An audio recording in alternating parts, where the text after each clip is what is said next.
বিশাল বড় ইতিহাস আপনার সামনে শুধুমাত্র শিরোনামগুলো এক নজরে পেশ করছি, বুঝতে সহজ হবে। রাসূল সাল্লাল্লাহু আলাইহি ওয়াসাল্লাম মৃত্যুবরণ করার পর খলিফা হলেন আবু বকর রাদিয়াল্লাহু তাআলা, তারপরে ওমর রাদিয়াল্লাহু তাআলা, তারপরে উসমান রাদিয়াল্লাহু তাআলা, তারপরে আলী রাদিয়াল্লাহু তাআলা, তারপরে হাসান রাদিয়াল্লাহু তাআলা, তারপরে মুয়াবিয়া রাদিয়াল্লাহু তাআলা আনহু। এরা ছিলেন পরস্পর ধারাবাহিক খলিফা। মুয়াবিয়া রাদিয়াল্লাহু তাআলা আনহু 20 বছর পর্যন্ত ইসলামী রাজ্যের খেলাফতের দায়িত্ব পালন করার পর মৃত্যুবরণ করেন। তার মৃত্যুর পরে সিরিয়ার যারা দায়িত্বশীল ব্যক্তিবর্গ ছিল পরামর্শ করে তার সন্তান ইয়াজিদকে খেলাফতের আসনে বসায়, মানে খলিফা বানায়। যখন তাকে মনোনয়ন দেওয়া হয়, ইসলামী রাজ্যের প্রত্যেকটা রাজ্য মেনে নেয়, শুধুমাত্র 3টা রাজ্য বিদ্রোহ করে। এক, মদিনাবাসী, তারা বলে না, এই মুহূর্তে ইয়াজিদ নয়, বরং খেলাফতের আসনে বসা উচিত হুসাইনের, কারণ তিনি খেলাফতের অধিক যোগ্য, এটা তাদের দাবি। অনুরূপভাবে কুফা বাসরার লোকদেরও দাবি। যখন এই প্রসঙ্গ আসে, তখন হুসাইন রাদিয়াল্লাহু তাআলা আনহু তার স্ত্রী, তার সন্তান, তার সঙ্গী সাথীদেরকে নিয়ে হজ করছিলেন। হজের কাজ শেষ করার পরে মক্কায় অবস্থান করছেন। এমত অবস্থায় যখন ইয়াজিদ খলিফা হয়, তখন কুফা এবং বসরা থেকে বিভিন্ন চিঠি হুসাইন রাদিয়াল্লাহু তাআলা আনহুকে দেয়। এই চিঠির সংখ্যা ছিল প্রায় 100। তাদের এই চিঠির মূল সারমর্ম ছিল, কুফা এবং বসরার লোকেরা বলছে, হে হুসাইন, আপনি আমাদের কাছে আসেন, এই মুহূর্তে নবীর সুন্নাতকে পুনরুজ্জীবিত করার জন্য ইয়াজিদ নয়, আপনার খেলাফতের আসনে বসা উচিত, যার মাধ্যমে নবীর দ্বীনকে আরো সুন্দরভাবে পরিচালনার জন্য সুযোগ হবে। আপনার কাছে আমরা দাবি রাখছি, আপনি আমাদের কাছে আসুন, আপনার হাতে বায়াত করে আমরা আপনাকে খলিফা বানাবো। এই চিঠি প্রায় শতাধিক চিঠি পাওয়ার পরে তিনি মক্কার গণ্যমান্য সাহাবীদের সাথে পরামর্শ করেন। তিনি কে? আব্দুল্লাহ ইবনে ওমর, আব্দুল্লাহ ইবনে আব্বাস, এরকম সমকালীন সাহাবীদের সাথে পরামর্শ করেন। এই চিঠিগুলো আসছে, আপনাদের মতামত কি? আব্দুল্লাহ ইবনে ওমর, আব্দুল্লাহ ইবনে আব্বাস, তারা জালিলুল কাদের সাহাবীরা বলেছেন, আপনি কুফায়ও যাবেন না, বসরায়ও যাবেন না, তাদের চিঠির জবাব দিবেন না, সারাও দিবেন না। কেন? কুফা বসরার লোকেরা হলো জাতীয় গাদ্দার।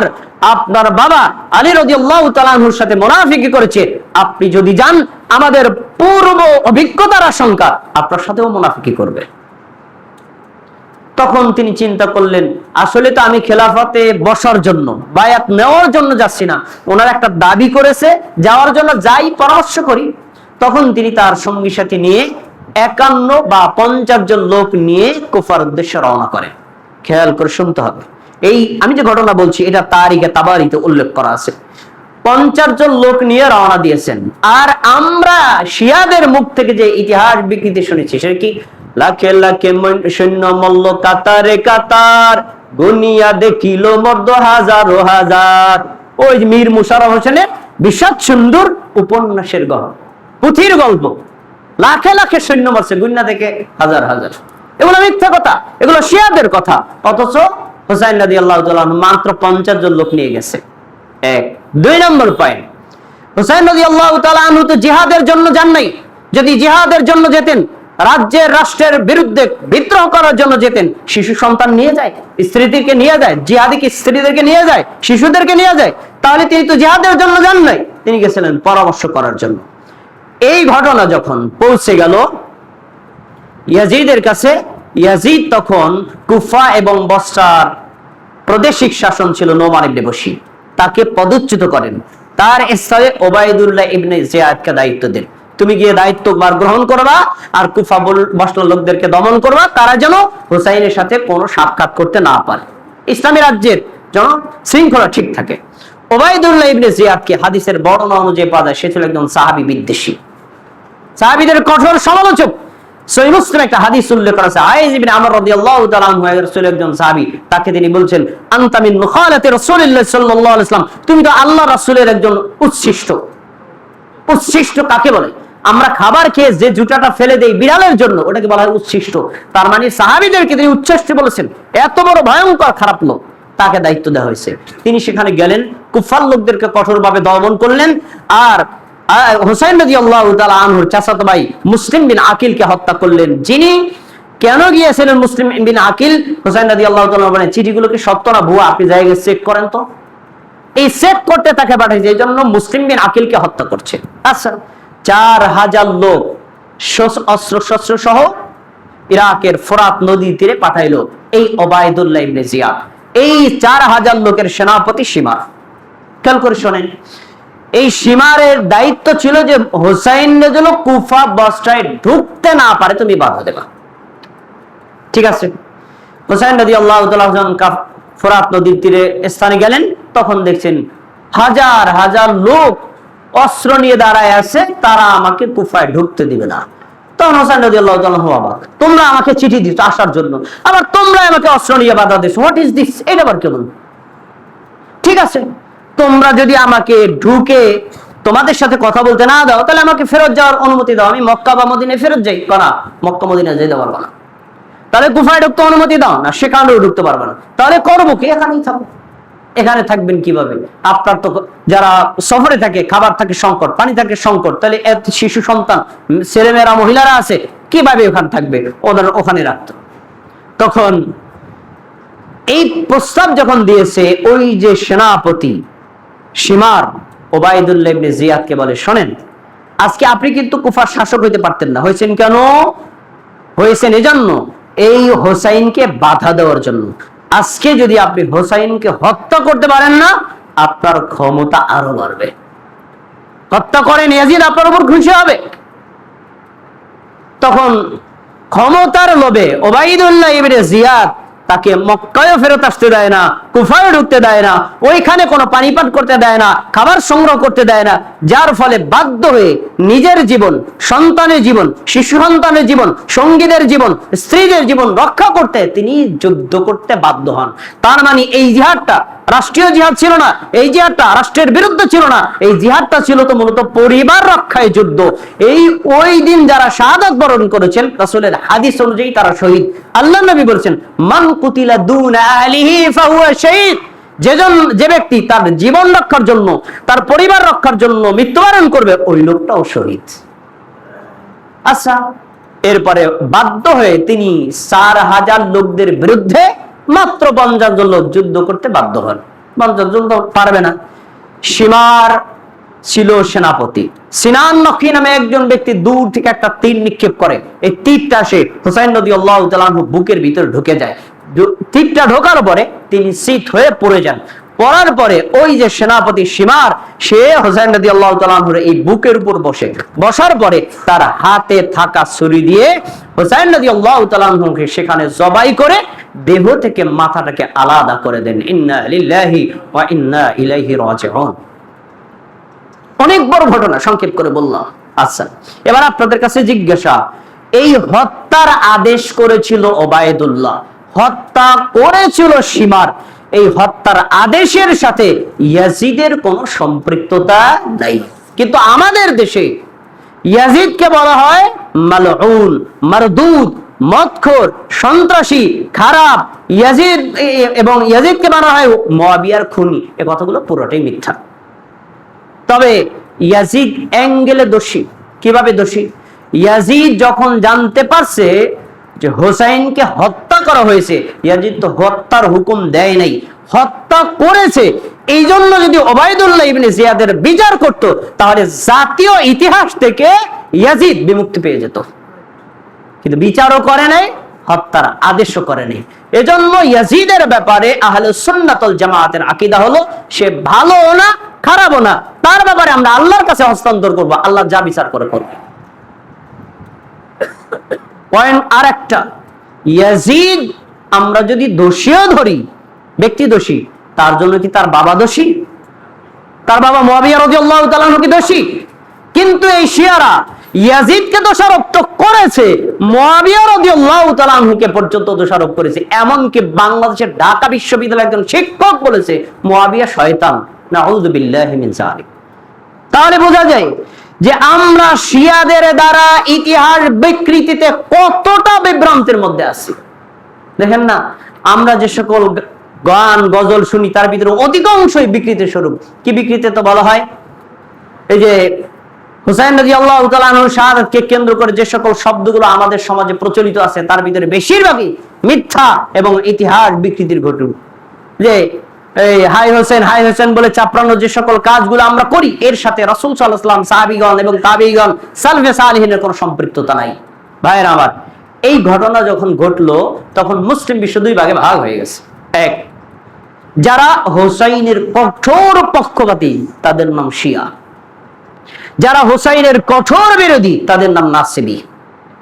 নাসিবিদের দাবি হলো যেহেতু খলিফা একজন হয়ে গেছে, তিনি হলেন ইয়াজিদ, উনি আবার খেলাফতের দাবি করলো কেন? তাহলে উনি বিদ্রোহী, ওনাকে হত্যা করা জায়েজ আছে।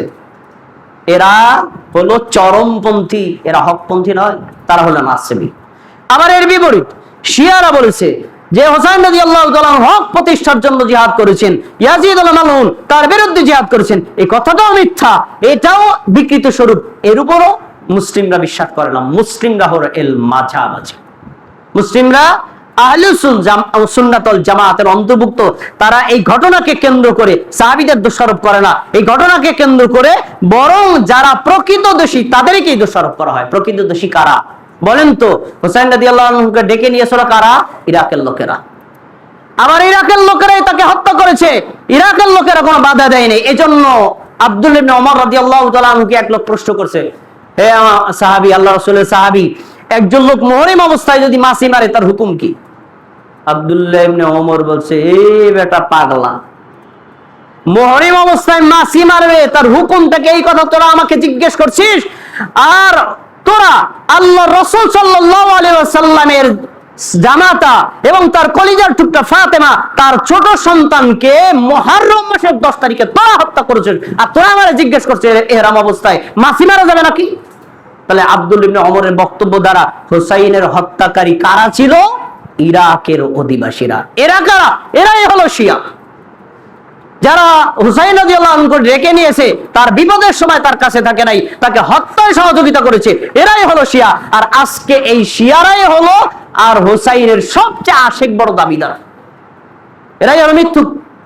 ভাইয়েরা আমার, এই কথাগুলো বলার দ্বারা আমি যেটা আপনাদেরকে বোঝাতে চেয়েছি, আশুরার সিয়াম ইহুদিরাও রাখে, খ্রিস্টানরাও রাখে, মুসলমানরাও রাখে, পার্থক্য আছে না নাই? আশুরা মুসলিম যারা তারাও পালন করবে, শিয়ারাও পালন করবে। শিয়াদের থেকে মুসলিমদের আশুরা পার্থক্য থাকবে না নাই?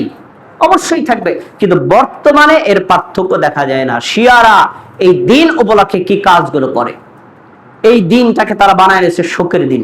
অথচ রাসূল সাল্লাল্লাহু আলাইহি ওয়াসাল্লাম বলেছেন, তোমাদের মধ্যে কেউ যদি মারা যায় সর্বোচ্চ শোক হবে 3 দিন, আর কোন স্ত্রী যদি স্বামী মারা যায় সর্বোচ্চ শোক হবে 4 মাস 10 দিন। এর চাইতে 1 সেকেন্ড বেশি শোক তুমি পালন করতে পারবা না। আরে রাসূল সাল্লাল্লাহু আলাইহি ওয়াসাল্লামের দৌহিত্র হোসাইন রাদিয়াল্লাহু তাআলা মারা গেছেন 61 হিজরি সনে, আর 1448 হিজরি সন, 1300 বছর পরেও কি এখন শোকের দিন আছে? কিন্তু তারা তো এখনো শোকের দিন বানায় নিয়েছে। আজকে নাকি শোকের দিন।